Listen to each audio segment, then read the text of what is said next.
This is TWiT. Imagine yourself, a small town, Newton Falls, Ohio. Nothing ever happens exciting. You get a phone call from a company saying a billionaire philanthropist wants to have dinner with you next week. I can't tell you his name. In fact, I won't tell you his name until 15 minutes before he arrives. Would you be willing to? This family said yes, and here's the picture of Mark Zuckerberg in meeting real people. The grandmother to his left looks like, oh God, how did I end up here? You know, anytime you'd see this picture, you'd assume she's looking at a smartphone, but there aren't any smartphones in evidence. They're eating on plastic plates because apparently Mark won't eat real people's food, so they had it catered. Oh, is that why? Yeah. Did they really have that? Did they really have it catered? They had it catered. Oh my gosh! And Leo, the article, I feel, this is in Business Insider, said that Mark's people were tapping away at their laptops in the other room, like he brings an entourage. Oh, of course he brings. Yeah. So here's the thing.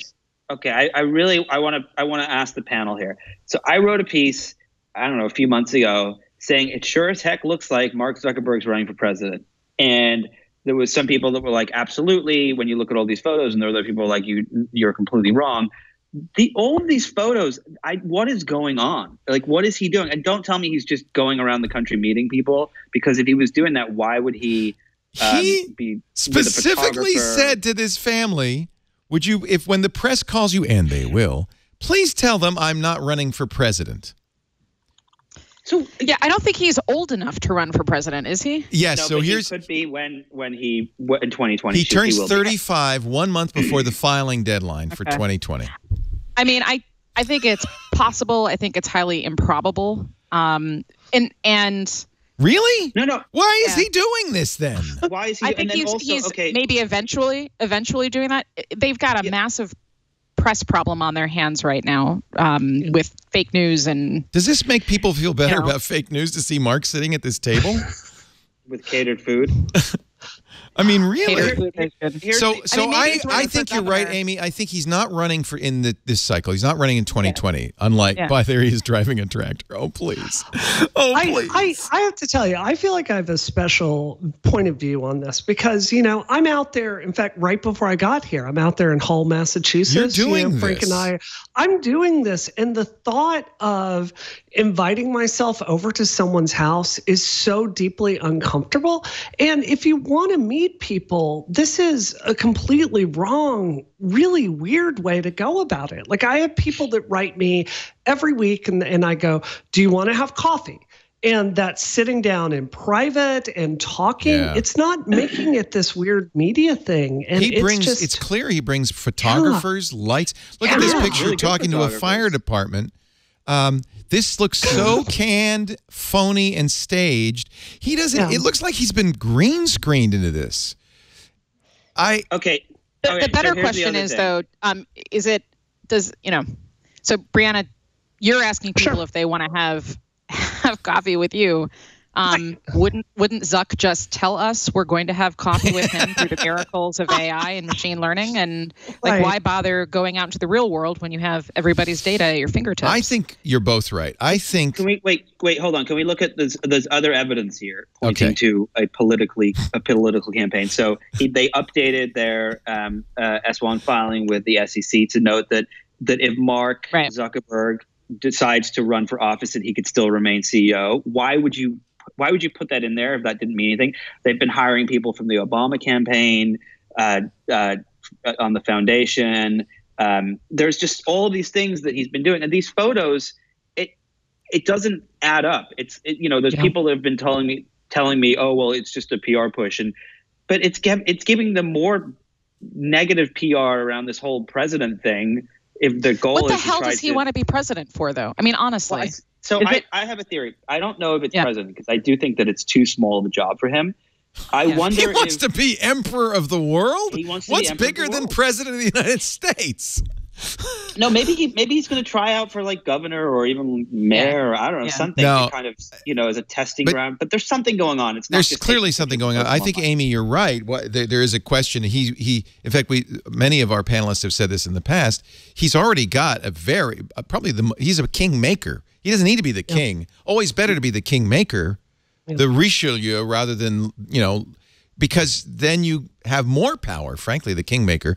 However, so I don't think he's running in 2020. I think, though, that this is he's playing the long game, that at some point he would, look at this. You don't do that. You don't, because of fake news. You don't feed a cow. And these, I don't know. I gotta say, because I'm, we advise many news organizations, and also not this administration, but the previous administration, and he's got a pretty massive problem on his hands.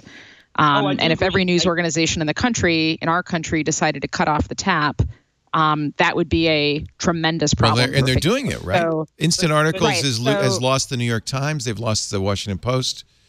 So there may be part of this may be politics, but I also think that there's a piece of this that's a PR mistake. Amy, how does this help fake news or instant articles? I don't understand how this helps anything. So if I were to connect the dots, no, I don't think that it. This is your job, Amy. This is what you do. You're predicting the future for us. So here's the thing.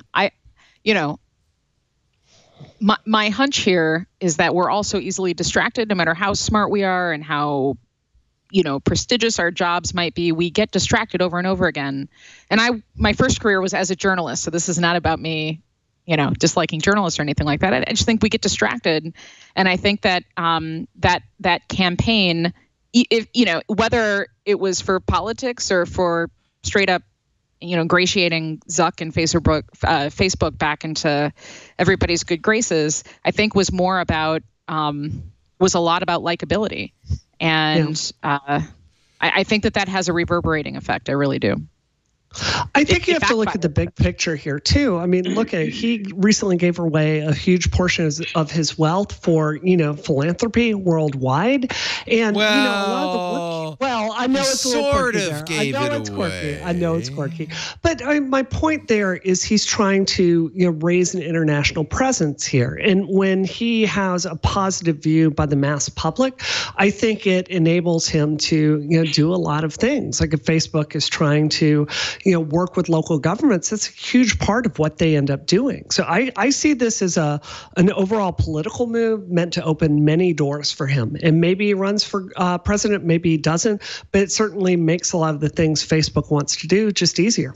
So I would mention to Mark's team that just remember Mike Dukakis in the tank with the helmet. That picture with basketball players does not show it again. Does not raise Zuck's stature. That is probably the one you want to throw out. Just I'm just saying. Also, I think here's the thing. Let's just pretend that the four of us run Mark's public relations team. Can you imagine? So oh guys, there's been this huge problem with fake news. What do we do? And someone says, I know. Let's go take a picture of Mark feeding a cow. Well, remember that Mark. And wait a minute, Nick. But how many different places did we all see that photo? I completely agree with you, but it worked in that respect. That's right. That's right. So he did. Mark does, as we know, these things. Like he was going to only cook and kill his own. He was only going to eat meat he killed. Yep. He learned Chinese and actually did, which is kind of impressive. Having tried that for myself for 4 years in school, it's not easy. So one of his goals for this year was to go to all 50 states, talk to people in all 50 states. So you could just say on the surface he's just doing his weird kind of, I'm a billionaire, I could do anything I want. So instead of building a rocket ship, I'm going to meet everybody in every state. I don't know. I didn't see photos of him like studying conjugating verbs. Exactly. Right, like sitting. Ni hao. Ni hao. Did you see photos of him killing his animals? No. So why are we seeing photos of this stuff? It's okay. So we all agree it's PR. Oh yes. Oh, look at meeting generals. Now that's important. You gotta meet generals if you're gonna. Is that an American general? What uniform is that? I've never seen that hat before. What is that? So here's the other thing. I do want to say one other thing. So there was when I written that Vanity Fair piece, BuzzFeed went along to Zuck. They got access to him and they said, "Are you running for president?" And he said, "No." And then it was this big story like Zuck says he's not running for president. Of course he's not going to say he's running for president. The Facebook stock would literally drop 20-30% in 5 seconds. Right. So it's I think that we should not take it as face value when he says no, or don't tell people I'm running for president. There is something going on, and we should be questioning it.